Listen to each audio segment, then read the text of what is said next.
to a dialogue because we're so excited, everyone here. All of you wonderful people are here. And so we'd love to get your feedback. So, Nicole, if I could just start by asking you, like, how come, in 2017, 2016 on, like, how did we get to thinking about embodiment in the first place? Yeah, so I think there's really sort of two parts to the story, sort of the more experiential and the theoretical. So I'll kind of contextualize a little bit first. So back in 2013, Ruth and I, were sort of doing some professional development work with social studies and science teachers at a middle school on using disciplinary reading and writing to support emergent bilinguals. At the time, there were a lot of contextual pressures and sort of new initiatives at the school. So the standards were changing. If I'm remembering correctly, a new sort of teacher evaluation system was being implemented, and there was a lot of migration to the area, which is to say, of course, that teachers and administration were under a lot of pressure. So the more time that we spent in the school, the more we saw with sort of this increase of pressure, how much disciplining there was of bodies. So, for example, instead of the students being able to move from class to class sort of freely between periods, the students actually had to sort of walk silently in single file on these green blocks that outlined the hallway. So it was like this whole sort of performance, behavioral performance. And so we saw a lot of quiet, still bodies, and those bodies, of course, were rewarded. And that's, certainly not a new revelation for anyone who's been in schools and spent a lot of time around youth in different spaces. But the revelation sort of came, at least for me, when we were co-teaching in one of the classes. And we had, I think, Ruth, actually, you had asked the students to come to the board to like circle a lexical chain. And now, unless you're a linguist, right, that's not really exciting in and of itself. But the energy in the room really shifted in that moment. And so suddenly we have sort of all of these raised hands because the kids have an opportunity to actually get up out of their seat and go to the board. So they wanted to do something physical. And of course, there were a bunch of other things sort of that inform this thinking too. But after that, I think we really started thinking more about how to bring the body into the work we were already doing. And at first, I would say it was really simple, like staging a debate. But over time, it became more purposeful in that we really began to consider the body as a site of critical inquiry and as inseparable from sort of these meaning-making practices we were supporting teachers and working toward, which I guess brings me sort of to the second piece of this, which is the theoretical piece. So for Halliday, language is a system that makes meanings, and it has what he calls semigenic power. So in various places, we see him describe meaning as enacted or as a mode of action. So it's something that's sort of continuously renewing itself in connection with the ecosocial environment. And so even though that idea is sort of encoded into the functional and social aspects of the theory, I think that sometimes in the application of SFL, it can be easy to take for granted or even forget that SFL is very much a theory of semiotic movement. So how language or discourse comes to mean and how that meaning moves. So there's also this whole sort of ontological piece. And when we began thinking embodiment more seriously, that's the part of Halliday's theory that I sort of immediately went to.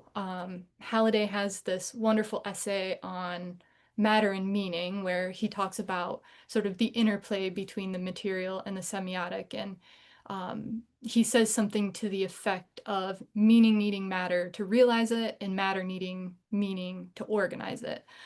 So you can't have one without the other. And initially, I think for us, that's what we drew on to argue for integrating embodying practices sort of into the teaching learning cycle, and as really seeing them as integral to verbal discourse.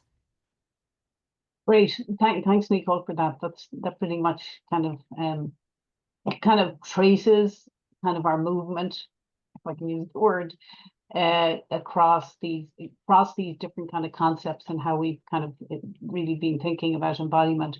So we're kind of thinking now in terms of revisiting, right? Like our preliminary, the work that we had published in TESOL Quarterly on embodied SFL praxis.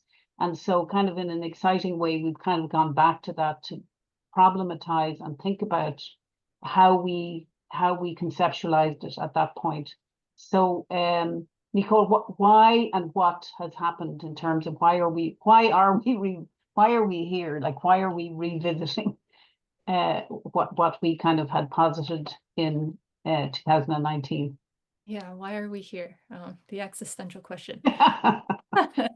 Yeah, so I think, like, sort of reflecting back on this, I think our in that article, that 2019 article in particular, I think our initial conceptualization of embodiment was really aimed at acknowledging and making space for the body in discipline-specific learning.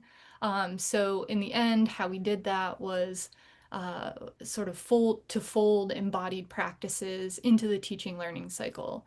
But looking back at that and now reading that article sort of 5 or so years later, I don't think our theoretical claims, they didn't quite align with the application of it.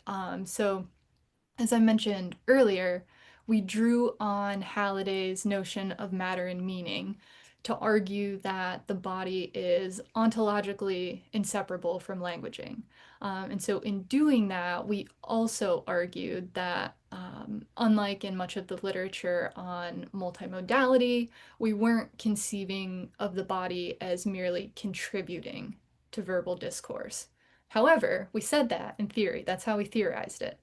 But in application, when we brought embodied learning into the TLC, we sort of inadvertently created that separation. So we lost, in my opinion, and perhaps you feel differently at this point, but in my opinion, we sort of lost the relational piece that we theorized. So and what I mean by that is sort of the body is produced through sort of relational dynamics with other material, and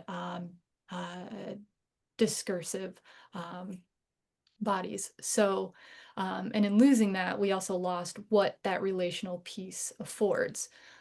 So, for example,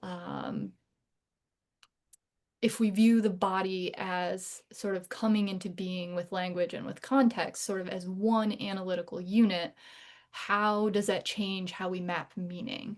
And so I think theoretically that was sort of our intention to go that route, but that wasn't where we ended up landing. So I think a part of the interest in sort of revisiting embodiment now is drawing out that relational piece. So how it creates and how it shifts the flow of meaning. And the other part of it, I would say, a part of this interest is how affect sort of plays a role in all this. So how affect moves through the body and shifts what happens in a particular moment. And I should probably clarify here that I'm not referring to affect as it exists in the appraisal framework. In terms of sort of attitudes, evaluations, and emotions, though those certainly could and do come into play. What I'm referring to is affect in more of a post-structural and sort of post-human sense. It's kind of, so Brian Masumi, who writes a lot about affect, and describes it as sort of these intensities of experience that arise in and through bodily encounters. So we're thinking here of affect as a force, something that sort of intervenes, passes between bodies, something that incites movement, and something that isn't necessarily meaningful yet, but it sort of pushes thought forward. And so we're kind of thinking through like, um, you know, what attention to this kind of affect requires, I think is really rubbing up against and sort of our initial sort of epistemological and ontological orientation. And so we need a shift in that to sort of draw out that relational piece. And so there's a lot more theorizing, I think, at this stage to be done than there was initially. Yeah, and I think actually I see Anne here, you know, they've done that wonderful book, handbook on transdisciplinary SFL praxis. And so I'm thinking of the trans word. And so in some sense, um, I think perhaps I think we've thought about that the 2019 piece, in some sense, because we wanted to kind of think about for educators, we kind of rushed to an application. And so, you know, I think we're back into kind of a theoretical exploration theoretically, and then thinking about how does one map that? How does one map intensity?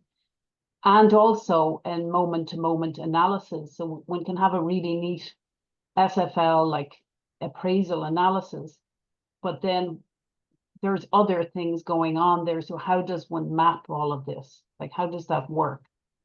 So what's your kind of response to that, Nicole, in terms of the fact that like it's wonderful to be thinking of all of these like affect, intensity, the entanglement of body ourselves, body other materials, etc. But how then does this support us as, you know, because especially in this very broken world, we're very interested in supporting educators and kids in real ways.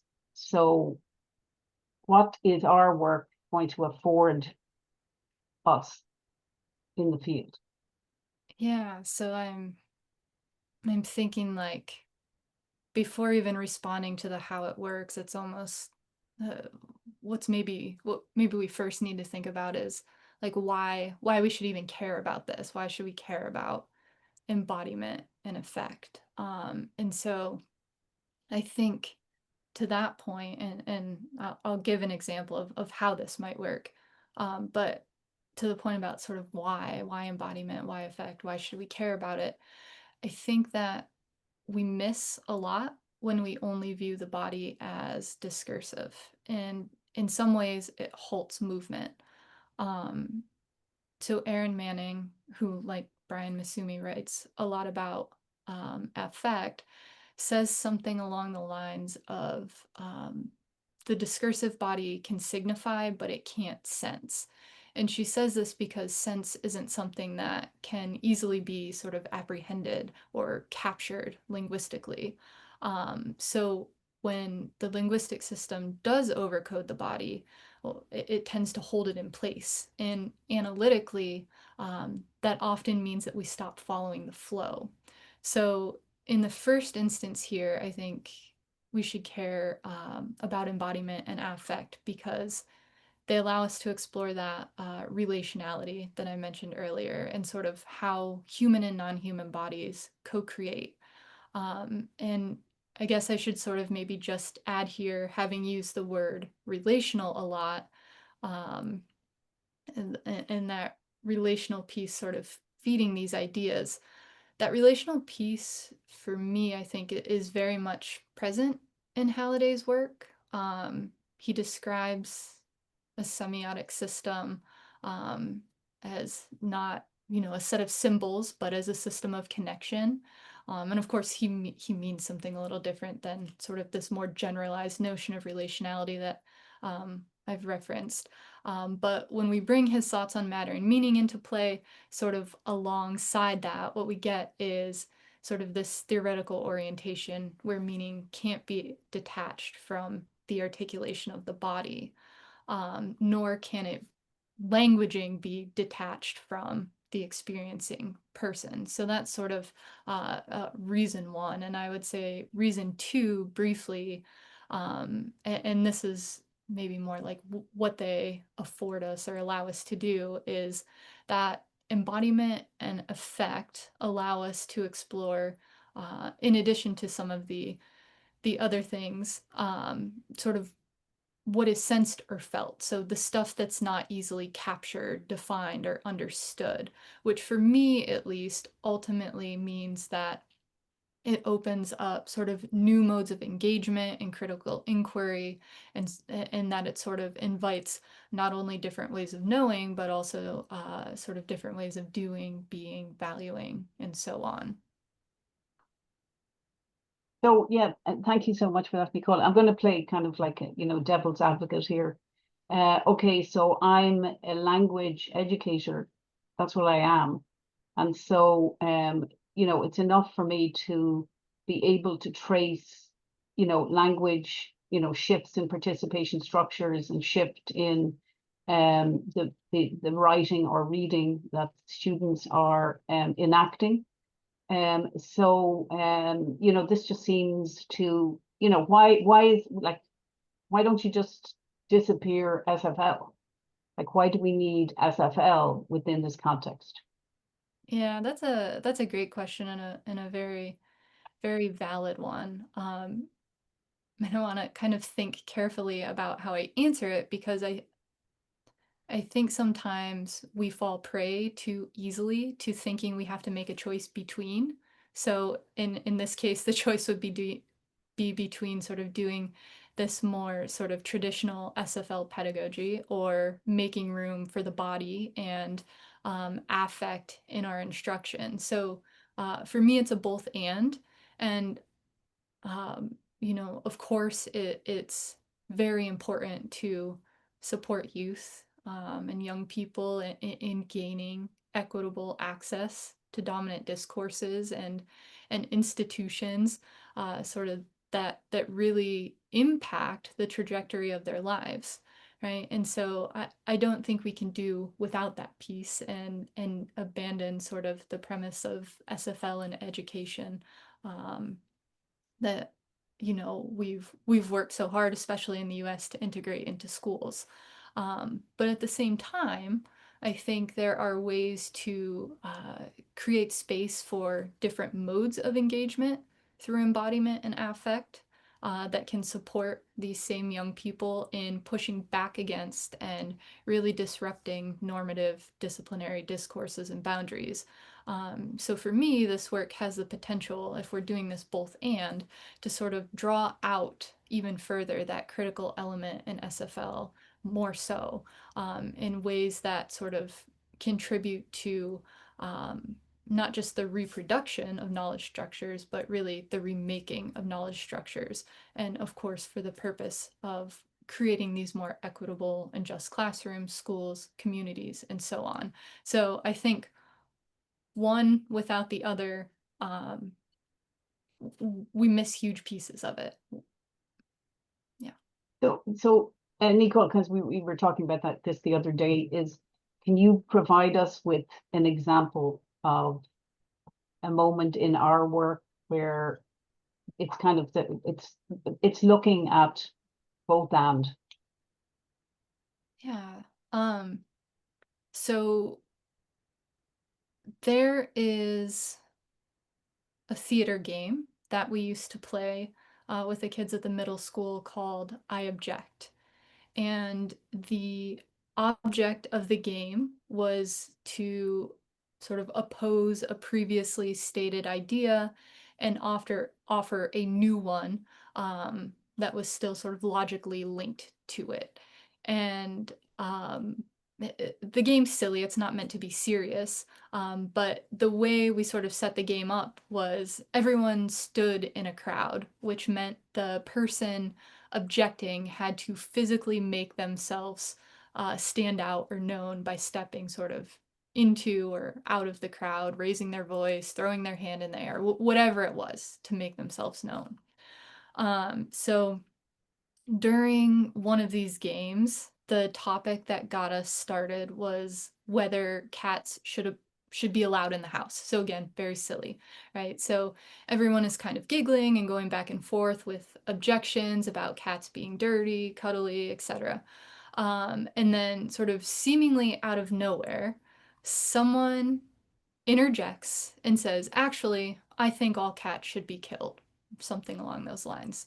And so the next turn of talk, if we're doing sort of a more traditional analysis of this, the next turn of talk isn't an objection like it's meant to be. It's a collective whoa.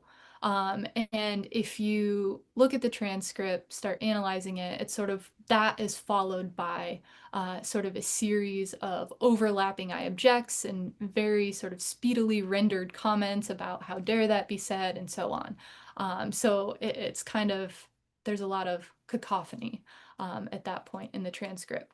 So we could certainly use the SFL framework to kind of code that moment and to look at how meaning's moving. I think in that there's obvious graduation and force there if we're just kind of isolating like the whoa.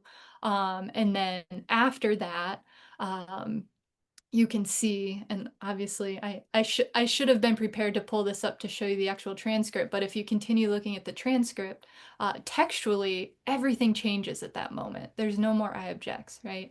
And so what's being said means sort of that experiential metafunction changes as well. So we could certainly go through and do a traditional SFL analysis of that.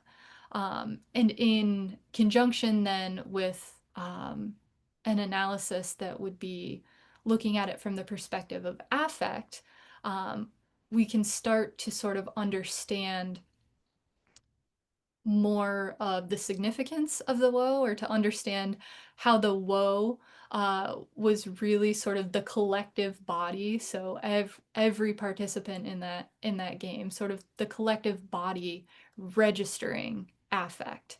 And as a result of that, sort of that affect created this what we might interpret as a disruptive crescendo that really changed the atmosphere of the game. So the function of the affect wasn't really to represent anything. It was an intervention. It was to intervene. And again, if you sort of look further at the transcript, that intervention meant language moved into a much more intensive state that brought together and really exploded sort of voice, noise, sound. And from there out, and from that point forward, sort of from there on out, the gameplay was much more disjunctive. And so a traditional SFL analysis would also enable us to show the function of that and sort of how those disjunctive moments developed. And so affect was sort of a transitional product of an encounter between the atmospheric, linguistic, and human and non-human bodies. But that SFL analysis, I think, would help add more explanation to what happened thereafter. I will say analyzing affect is a challenge. Again, it's more felt than seen, and we've really only just begun to explore sort of what that kind of analysis might look like.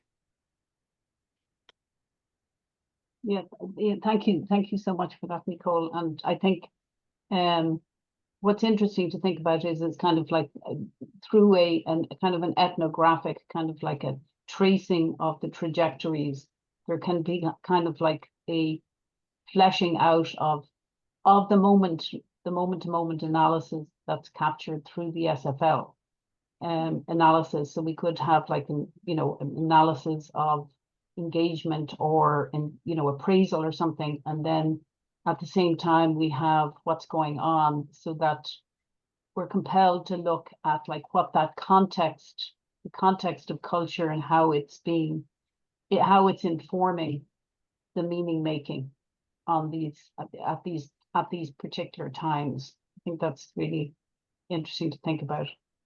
Yeah, I think the contextual piece is something that I've been thinking about much more as we rethink how we're sort of theorizing embodiment and affect, because I don't think in SFL we've never treated context as static, but sometimes in the application or in the write-up of things, it can seem that way on paper. And in this case, I think affect um, helps put that play back into context of situation, context of culture a bit more. Thank you. Thank you for that. So Nicole, let me ask you one or two more questions and then we'll open it up because I think we can have a really interesting dialogue with everyone here. Is what kind of suggestions do you have to people who would like to engage in this kind of more expanded kind of understanding of embodiment and affect along with SFL? So what kind of suggestions do you have for people? Yeah, well, so obviously I'm a theory head, if you haven't figured that out. But for me, I think engaging with these theories and not sort of just with the application of them. So, and when I say engaging with the theories, I don't necessarily mean just the affect, but the social semiotic theory driving SFL. So there's a great sort of newish book that features interviews with women who have made sort of significant contributions to social semiotics and SFL, and there are a number of instances throughout it where a sort of a similar sentiment is echoed. Terry Threadgold, for example, talks about the theory being a lot more fascinating than given credit for when you're just focusing on its application as a linguistics. And I hope I see Mary Schlepper-Grell in here, so I hope I'm not misrepresenting what she said in these interviews. But Mary talks about needing to implement sort of a true social semiotics, one that really goes sort of deeply into the theory as opposed to just sort of incorporating small parts of it into something else that we might be doing. So yeah, I know it's kind of rambling a bit there, but my first suggestion is to really read Halliday and engage seriously with the theory of social semiotics driving SFL, and then read deeply into those theories that might be able to add something to it or allow you to rethink it in a certain way. And one of the reasons I suggest that is because I really believe that it's important to sort of know the epistemological and ontological orientation you're working from, especially if the theories you're trying to use together clash in that regard. And I'm not saying that if they clash, that they can't be brought together. That really kind of contradicts the whole notion of complementarity.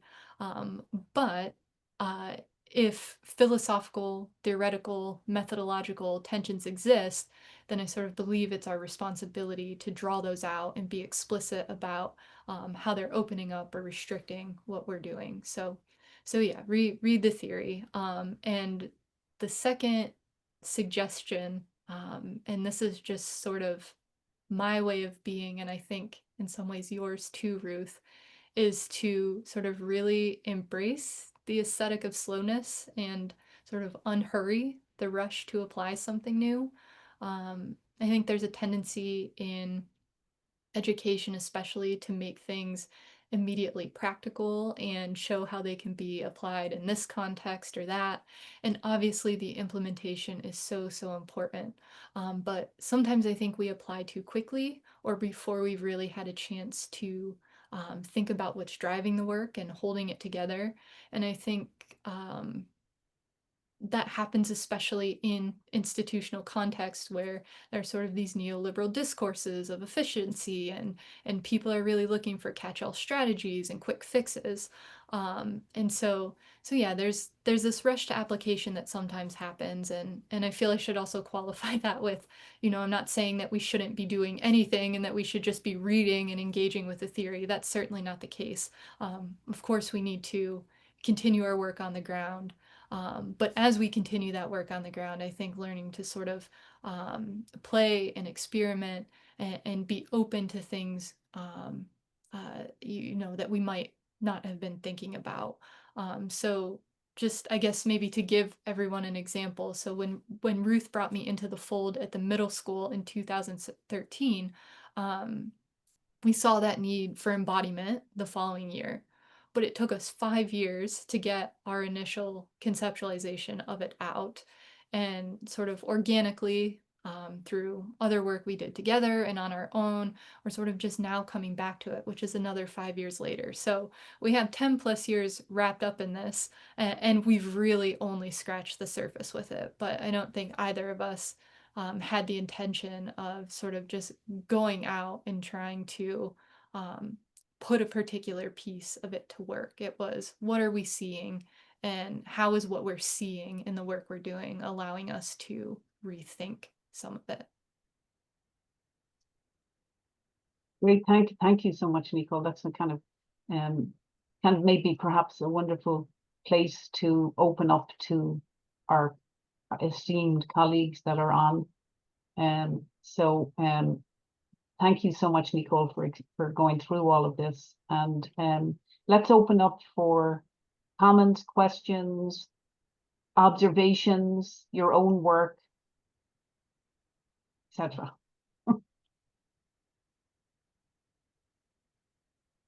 So I think Loretta has a question, I think. Yeah, hi Ruth, how are you, everybody? Hola. I thank you for this interesting conversation, and this is definitely a topic that I think is being discussed in different ways in relation to SFL. For example, in my work, I work a lot with Vygotsky, and in particular, the last work of Vygotsky is all about affect. It's all about emotion and how emotion relates to cognitive development. So when we are talking about the bodies that move in the school, and that's a way of learning. That's not just a way of, that's a way of getting what we are giving them and making them their own. And so that all that part is, I think it's really encouraging and important, and needs to be also seen in this psychological and cognitive perspective. But on the other hand, there is also like the multimodal way of communicating, and the multimodal way in which we are in this world, which is super interesting. And I felt like now is more interesting than ever when our kids are all the time in tablets and computers, not moving, that we are thinking about what movement has to do with learning, and what movement has to do with speaking and with using academic language, because it has to do. So I don't have like a real question, but I really encourage you to continue with this, because it's super extremely important for our work and for understanding how people learn, and how people learn what we are teaching at a linguistic level. Like what is academic language has to do with the way in which we move and do things in school, you know? Yeah, thank you so much, Loretta, for that. Nicole, do you have a response?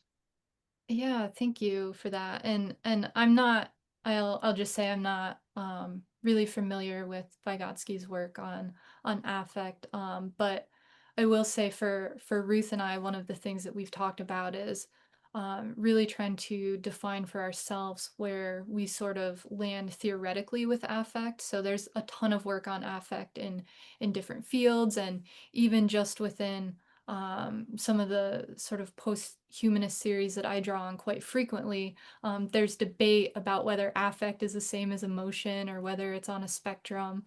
And so for us, that's a piece we're still trying to figure out. But yeah, it's wonderful to hear that you're looking at it through the lens of Vygotsky.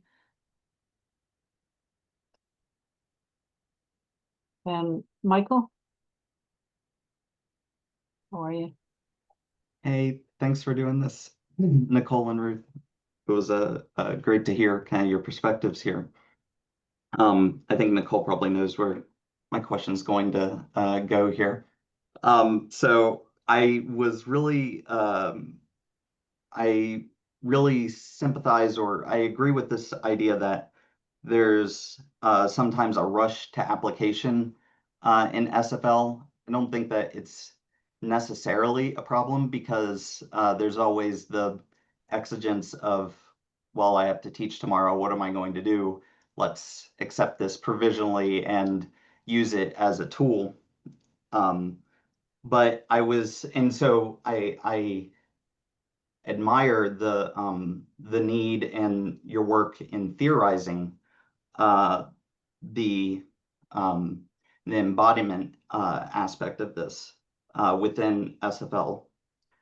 I guess what I'm curious about is there another step between theory building and application? And specifically, what I mean is testing the theory to see if it's true or accurate or not. And I'm curious, especially in light of the kind of the loss of public trust in academic institutions and the replication crisis and the social sciences. I'm wondering if, I guess, two questions.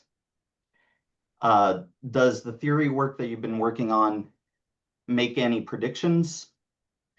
And how would you test them in a way that would provide evidence to the public that the theory is accurate in some way? Yeah, so thanks for that, Michael. We've had many we've had many a conversation along these lines, and you probably know what my response is going to be, just as I knew what your question was going to be. First, let me say just sort of, or maybe clarify about the rush to application. I don't think that we rush to application in SFL. I think I'm meaning it in more general terms, that sometimes when we are trying to kind of theorize this new concept, and suddenly we're putting it to work before we've really had time to think about it. And so in some ways I'm hesitant to talk further because I really don't want to separate that theory and practice piece, because they so inform each other. But so there's the clarification. In terms of your question about, can we predict anything? It's not the function of the theory. It's not what it's after. So that's not a question I think we would even begin with, which isn't to say it's not one we shouldn't consider. But I think that's not a point of entry for us. Ruth, that's my thinking on sort of the prediction and testing piece. And for us, I don't know that anything we do is going to be able to be generalizable, because it's really part of that relational piece is that it's deeply responsive to the immediate environment and local context. And a lot of the work that we've done has, sort of grown out of community needs in the moment. And those shift from, with middle schoolers, it could be from week to week. So it's a lot more improvisational, I think, than some people would maybe like it to be. And I think it's an uncomfortable space to sort of live in sometimes, because not all of it gets to be pinned down. Which is not to say that, what could grow out of this, that there can't be, some sort of structure or sort of provocations for doing the work. But yeah, Ruth, anything you would add to that? No, I think what you're saying is kind of really good in terms of our attention to the aesthetic of smallness within kind of like the context of culture that things have been enacted in. So in some ways you can't apply it to like a general kind of theory of how we, or application that we would do. So I agree with Nicole there, and I hope this is that responding to what you wanted to know, Michael? Or Yeah, I think it's coming from a very different orientation, right? It's kind of coming from very much a kind of an ontological, like a focus on presence. And you know, the way like in SFL, there's kind of an analysis now kind of connected up to LCT of like presence and mass, but we're kind of talking about that ontological kind of that being. And I don't know, I kind of think it's an important thing to be looking at given the world that we're experiencing now. But I don't know how we answer that question. Is it, what was it you asked? Is it, does it work? I mean, it's transdisciplinary kind of knowledge and orientation. So there's always, in some sense, an added, trans being that knowledge is more than, and kind of in some sense the embodiment kind of upsets that whole notion of analysis. So bringing them together, it's kind of delicate to be thinking of how to bring these things together. If I'm thinking, though, of needing sort of something concrete for people to say, okay, I'm going to do embodiment in SFL. Ruth, the sort of cycle that you developed, right, where we're sort of moving. So in our work with youth, we sort of developed this sort of purposeful, multimodal, embodied sort of transdisciplinary cycle that moves from more simple to complex meaning making. And so we start kind of with storytelling, then we move to photography, and then we move to mapping, and so on. And so that pedagogically can be picked up and tried out in any context. Now, whether it works or not, I would say, we can't say, right? Sometimes it works for us, sometimes it doesn't, but that's, teaching. There are a host of factors and relations that end up impacting that. And I would also add, maybe for us, that we've kind of really moved away from thinking about sort of successes and failures, or failure as, being unproductive, right? So we're doing this work with youth where sometimes, they're addressing problems that they care about in their schools, and they're getting in front of people in positions of power and making these arguments in different ways to share their knowledge and advocate for themselves. And they're young, and sometimes they think like they're going to be able to get all of this stuff that they want, and the reality is that they won't. And so when they don't, we've had to reframe, well, is that really failure? Let's look at all of the other things that we've done to kind of build up and get to this point. And so, yeah, maybe it's just more process than product focused. Thanks. I have other thoughts there, but I'll hold them so other people can ask questions.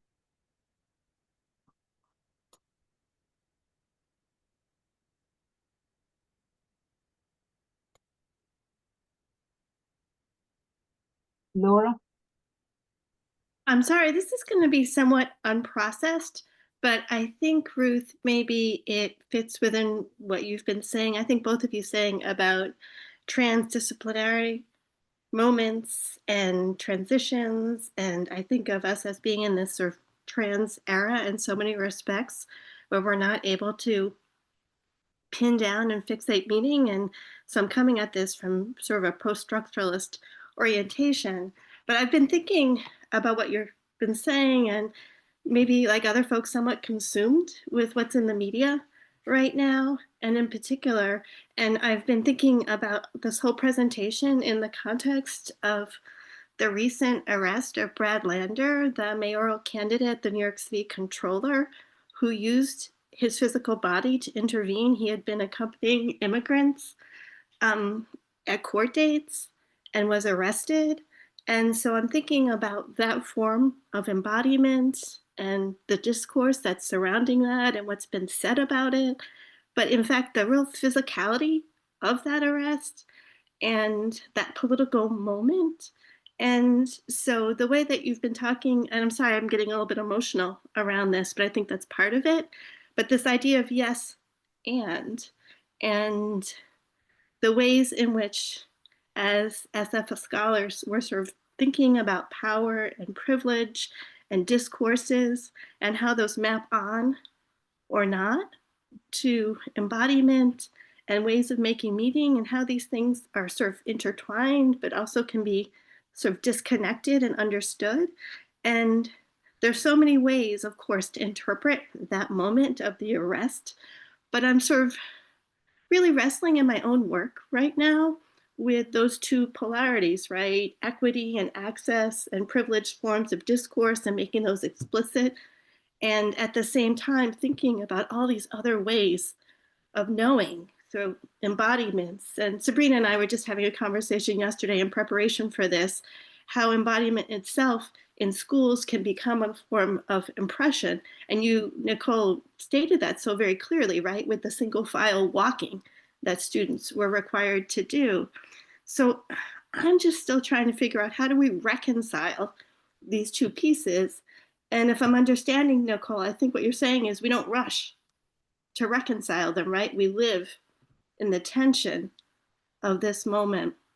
So I'm sorry, I'm just sort of sharing aloud how I'm applying what you're talking about, but I'm just so very interested in these different forms of making meaning and how we make sense of it, what we do about it, and to the extent that we can support educators right now in doing that themselves with their own students. So forgive me for just kind of blurting, but this is what I was how I was contextualizing what you're saying right now. Yeah, that the reconciliation piece is one that I think has haunted me, not to be so dramatic, for a long time, but it's something that, and I don't mean like haunting in a negative sense, but it's that something that just sort of keeps coming back to you, right? Like, and I think that's perhaps where I'm starting to kind of reframe tension as productive rather than as having to, like, make things fit nicely together. So if we have this tension, what might come out of it? So we have the both and sometimes it works, sometimes it doesn't. Um, and in those cases where there is more tension and it's not working, well, what does that produce? Because it's not doing nothing. Um, and so that's sort of where my thinking is at the moment on that, especially around like methodological tension, but in a very real sense, pedagogical tension, which occurs for teachers all of the time. And I think in some ways that's where that transdisciplinary piece becomes is seemingly more attractive. Um, I I mean, I guess now I'm going to ramble here, but Halliday called on applied linguists to engage in transdisciplinary scholarship, and he very much saw SFL as enabling exploration and problem solving in different fields of knowledge. And I believe there was an interview, gosh, maybe with Ann Burns that he did. Um, where he spoke about using the term transdisciplinary as a reaction to sort of the push for interdisciplinarity, which he viewed as really just sort of taking those bits and pieces from various disciplines rather than really adopting ideas and practices that would allow for a redefinition of the very structure of knowledge. So I guess as I'm thinking more about this idea of transdisciplinarity and what it might do for us, I think it gets us out of our silos a bit, um, and really allows us to approach problem solving in ways that not only sort of open up flows of knowledge, but in ways that sort of put them in maybe a non-hierarchical field. So we're not just, of course, then referring to academic knowledges, but we're referring to community knowledges, indigenous knowledges, sensory knowledges, and so on, which sort of means, I guess, by extension that this transdisciplinary approach to all of this might enable us to really create more access points for participation from the people we work with. And so therein comes that, well, how do we support students in gaining access to whatever it is, right? If we're even just opening up how they're able to participate, I think that's huge. Yeah, I was kind of like thinking, Laura, in terms of, kind of the trauma around the body that a lot of minoritized youth learners have experienced. And so the opening up, I was involved this whole last year in one particular 21st century program, which of course is going to go away now. But anyway, I'll start tearing up in terms of that. But, in terms of our work with the kids this year, in terms of these orientations, storytelling, visual, artwork, robotics, and all of that, there's so much trauma that the kids have experienced, and it's also their bodies, as Nicole was talking about, have been disciplined so much in the school context that it kind of took almost all year for the trust to start developing with us, and for the kids to feel supported in kind of like doing these, unschooled kind of activities. So I think when we're thinking about this and we're thinking about the bodies, then in terms of our work as teachers, then it becomes kind of important to be thinking of multiliteracies and ways that can engage kids, maybe through reading of texts and like role playing, not their own stories, but stories that they've experienced through literature. All of that kind of leading to this opening up to their knowledges being accepted and incorporated into the classroom. But I think it's tough work for all of us. And I think, the next few years, it's going to be more and more difficult. Well, and not that it hasn't been difficult, it's always difficult. But I'm just thinking that, like, so the looking at exploration of embodiment also means that we need to kind of be thinking about, like, well, what are we doing in our work with either teachers or with kids in supporting an incorporation of those knowledges and knowings that may, as Nicole say, it could seem like failure. I actually think that our work this last year in the school could be conceptualized as failure, because it was so hard to get things to stick, because the kids have been, are being just pushed around. And even in the after school program, we didn't even know how many minutes we had the kids. We didn't know whether we'd have an hour. Sometimes we'd have an hour, sometimes we'd have less. So it was all very kind of incoherent. But kind of, I think perhaps all of us kind of knowing about the importance of all of these knowledges and the impact of this disciplinary, punitive white supremacy structure that has informed the ways that people act and behave. All of that's kind of part of our work.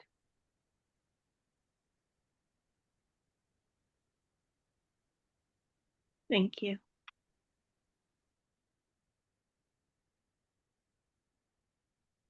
Mary, it's such a joy to see you. It's been a while.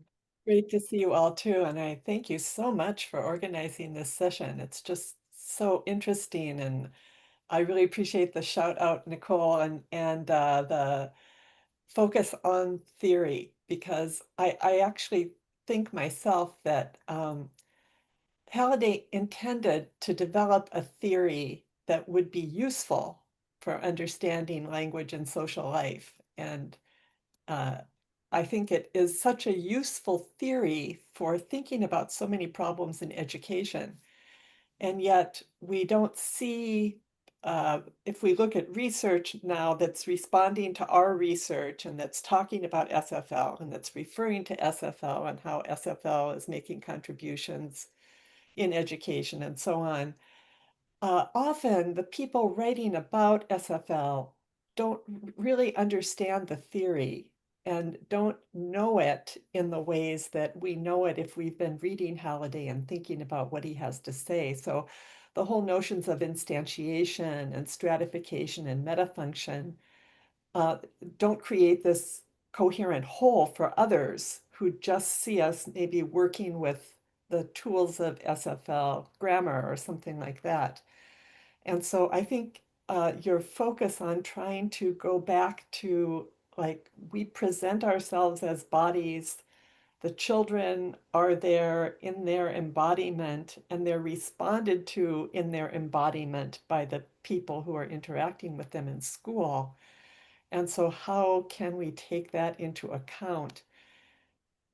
One of the things it's making me think about is dialogue and the role of dialogue in education, because Halliday also, talks about dialogue as the foundational aspect of interaction and language development, and that by promoting dialogue and listening to students, it's another way of, like, making a small effort toward seeing people as whole people, recognizing that everyone is bringing something to the context and has something to offer.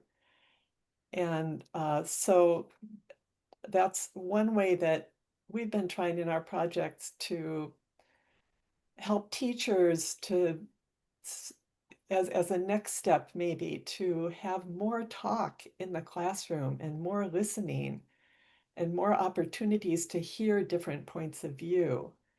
And so I think all the things you've been talking about here today are helping me also see how, in that notion of dialogue and listening, we can also think about the bodies of the people who are face to face with each other and interacting in ways that currently, people are just looking at their phones all the time, and we don't look at each other and see each other and listen to each other.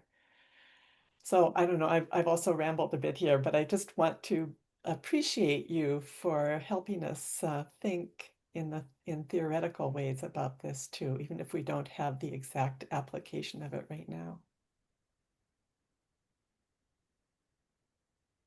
Yeah, You thank got- you. got- Oh, thank you. And as you were talking about that, I'm really thinking about Ruth's work and how it is so incredibly responsive to what is happening in the moment, which makes it very improvisational. And I know, having been a part of those projects for a very long time, how uncomfortable it makes pre-service teachers and even experienced teachers who also have been disciplined in these various ways of schooling and what to do. So there's just a lot of unlearning, I think, that also has to take place to be able to not just listen, but also hear what different bodies are saying. So I was actually thinking, Mary, also just to kind of stand what Nicole was saying, I was kind of thinking that what was interesting, like this year with the 21st century project we were on, what was interesting is that the kids just absolutely thrived on being interviewed on camera about what the artistic process they were doing, whatever it was. The highlight were those moments. And there's something very sad about that, because it means that they're not being they're not being held in that way in classrooms. So they're not used to having an adult or, an older peer or someone saying, so what are you doing there? So it's because of all of this rush to testing, especially in highly impoverished districts, which we work in here, there's a rush to talk about application, a rush to the test. And so there's no room, as you're saying, for dialogue, for like literally holding each other in that praxis. And so I kind of really love your focus on dialogue and the body, attending and listening to the body that we're with.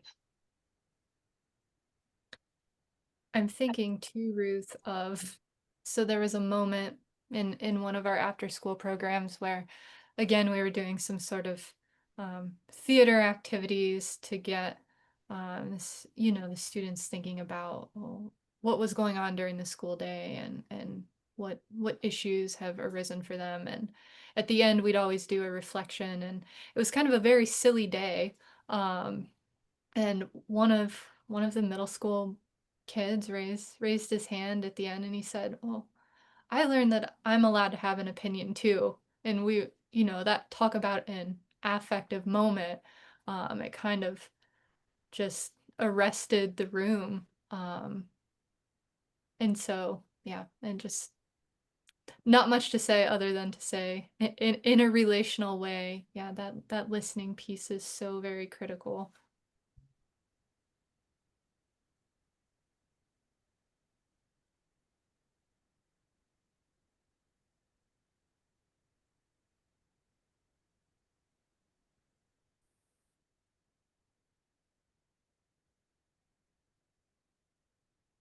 Just pausing to see if anyone else would like to chime in. Doesn't necessarily have to be a question, it could certainly be a comment.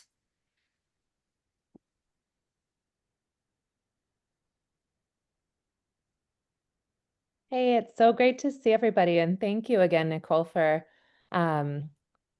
being our promising scholar this year and sharing what you've been working on as well. And thank you, Ruth, for being in conversation on this work. I remember the first time, Nicole, I think I heard you speak about embodiment and SFL at one of our grad NASFLA. Was it maybe the first grad NASFLA? And I can picture your slides because you were trying to trace the movement of the body, and I learned about Deleuze and Guattari for the first time, and it's just stuck with me in a way what we can do when we combine other ways of looking at things with the tools that SFL provides. So it's just a thrill to see how that work has developed and continued to be something you're pondering around and contributing from. So thank you for thank you for being persistent with the attention to the body. I also don't know if I have a specific question, but just that urgent sense that attention to the body is more and more needed and of interest to people in our community and within applied linguistics also. And I'm just thinking about how much work has come out in terms of affect in second language writing circles and things like that. And I just wondered if that resurgence and energy has kind of helped you come back to revisit this work and given it any new energy. Having others joining you in that interest as well. I think it's certainly helpful. In some ways it felt a little bit like a trend, I think, with for me anyways. And so I think it's there, it's present, and what makes it helpful is, of course, it gives us some citational authority in order to kind of justify and get some of this work out, which I say that because with the analysis of it all and the writing up of it, sometimes it looks very different and very weird and non-traditional, right? It doesn't fit neatly into sort of our genre expectations sometimes, and so it can be a little bit more difficult to put out there. So yeah, and I think it's really exciting that so many people are thinking about affect and from very different perspectives and in very different ways. Like I mentioned before, there's a whole debate just like within the sort of post-humanist sphere on whether or not affect and motion are the same thing. And so for us, we really have to figure out where we kind of situate ourselves on this spectrum of things. Yeah, thank you. I think, Catherine, also that the current times are just also something that have, kind of compelled us to come back to this, in terms of thinking about embodiment and the entanglement of matter and bodies, all together. So,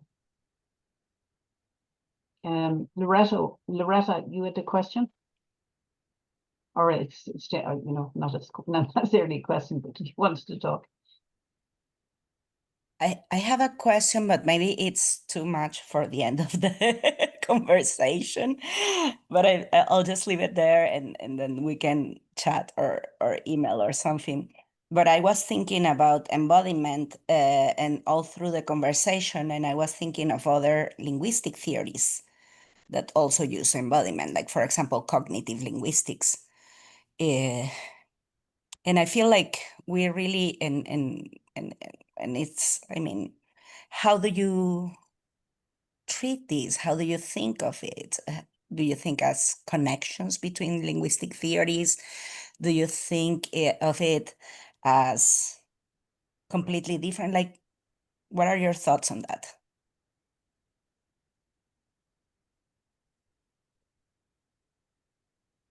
Yeah, so I think maybe there's something to be said about complementarity if we're thinking about SFL, which is also sort of a theory of complementarity, and sort of two things that maybe are contradictory, but we need both, right? In order to actually see what something is doing. So while I'm not well versed in all of these other theories, I will say that Ruth and I have been recently reading Paul Thibault's work, who draws obviously heavily on Halliday, and he's sort of looking at the body from, I would say, more of that embodied cognition perspective, but one that pushes a little further into sort of this post-human realm of distributed language, distributed cognition, and more of that relational orientation. And I think one of the, I'm rambling a little bit here as I'm trying to formulate my thoughts, but one of the things we sort of had to decide for ourselves as we started rethinking through this was what work we're actually going to look at on embodiment, because there's so much of it out there. And not because we want to disregard anything, but I think for us, we really wanted to go back to Halliday and move sort of outward from there, rather than I'm just off the top of my head thinking of like Buckholtz and Hall have that work on embodiment, which we sort of really like and have referenced a lot. But even so, for us, it was like, okay, what's already in Halliday? Where are there some openings, and then how do we move from there? But yeah, there's a ton of literature on embodiment.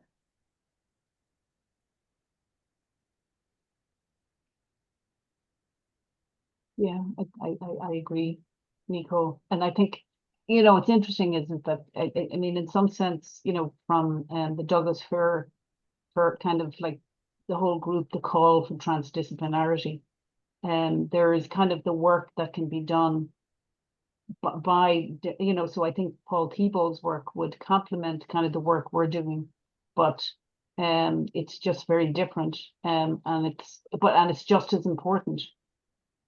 So looking, literally at the science of the body, in some case, people kind of brings that into all of that's also very important, but that's not our kind of call. But I think we need to be aware of these other theories. You know, but it would be way too much for to be bringing in all, you know, embodied cognition as well. But you know, recognizing that, I think is important. Anne? Hi, everybody. Yes, thanks so much for this wonderful session. I do have to say, I also greatly appreciate the going back to Halliday, because I think sometimes there has been a tendency, you know, in thinking about work in multiliteracies, et cetera, for that to get lost, you know, the thinking about language as a semiotic system, et cetera. Sometimes the whole language piece gets left out. So I appreciate it. And I mean, I think even thinking about Halliday's early work, you know, with child language development, and actually looking at like Colin Trevarthen's work with infants who, you know, it all starts with the gaze, you know, the interpersonal connection with the interpersonal interactions happen through the body. So I think it's a great place to be. At the same time, you know, I think about Meg Gebhard's work on the school system in the US, right? And yes, I think you're up against great resistance, because school's about discipline, like you were saying. And I think it must be very difficult, right, to carry this work out in the face of the kind of resistance of even teachers who think that school is about kids behaving rather than kids learning how to mean. But so at the same time, thank you for this, because I think it is really important that the work that started with Halliday wanting children to not feel that their ways of making meaning were somehow deficient or not taken into consideration. So not having a voice at all, that we need to push back. So I guess I don't have a question, and I'm rambling too, but it's late here in Madrid. But thank you so much. Yeah, I think I'll just kind of say that, you know, returning to Halliday and kind of staying rooted in his work is really important to me, because as we know, SFL has just been a punching bag over the years, and you know, a lot of people read the uptake, they read what the sort of neat and tidy version, but they don't necessarily engage with the theory, and often, you know, we can't put all of the mess and the complexity that's actually taking place in this work that we're doing in the final write-up of these articles. And so in some ways, I see that as what we're trying to do. Like, how do we account for this other stuff that's always been there and is always happening, that just hasn't made it in print. So Yeah, and I think, Anne, it is, you know, the school system here, especially, it's so tiered, right? Because it's schools mostly that are in, you know, under-resourced districts because there aren't enough taxes going into that system. So it's, you know, the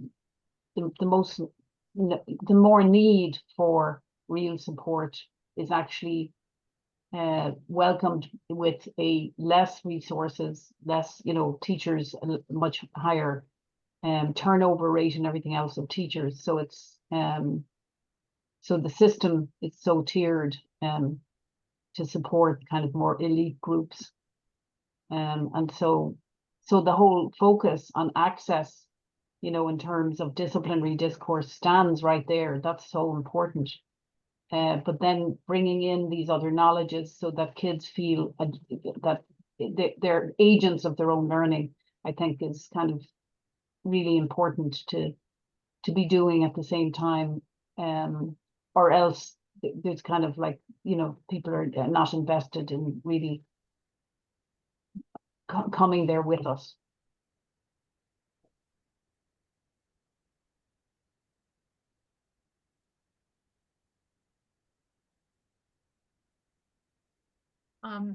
So Nicole, Ruth, I wanted to ask you if you could do like a little personal plug. So I know that you've been working from the 2019 to push forward, and where are you thinking of presenting your work, or if something is underway writing wise, where might we find that to continue the conversation sort of off screen? Well, we will be in Glasgow here in a couple of weeks at the international conference. So I think that's first on our agenda, and as in typical Ruth and Nicole fashion, improvisational fashion, we haven't thought beyond that yet. So we'll see what comes out of that and what sort of new connections that fosters. But I guess we have thought about you know, seeing if TESOL Quarterly might be interested in us sort of reworking that initial piece and responding to it and showing where our thinking is at now. But yeah. But we, you know, we're so thankful to have this space, have had this space here this afternoon to share with all of you, you wonderful thinkers and educators and advocates. So just want to thank everyone for that. Thank you. Yeah, thank you so much for your thoughts. I hope that you know that, like, I think the silence that you're, at least in my part, there's so much to think through.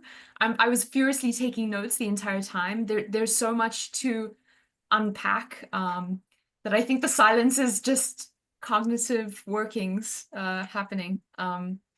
And so on that note, we have recorded this session, and I'm certainly going to go back and listen to pieces of it and pick up names to do some further reading, and to do justice to the theory, which I think was a really resounding theme from today. So this video will be available on the NASFLA website soon, maybe not automatically or like immediately, but maybe within a week. And so you can find that there. We'll have some more NASFLA conversations, I think at least one more in the fall, and we'll be announcing that soon as to, you know, the topic and who and when that will take place. So thank you everybody so much for your time and your questions. Let me know if you have any questions. Otherwise, I bid you all farewell. Have a great week. Have a great day. So lovely to see everyone. I think, Nicole, we're staying on with Laura and Sabrina for a minute. Yeah. Thank you, Thank Ruth. Take Yes. care, everyone. Mwah. Ciao, ciao, arrivederci, ciao.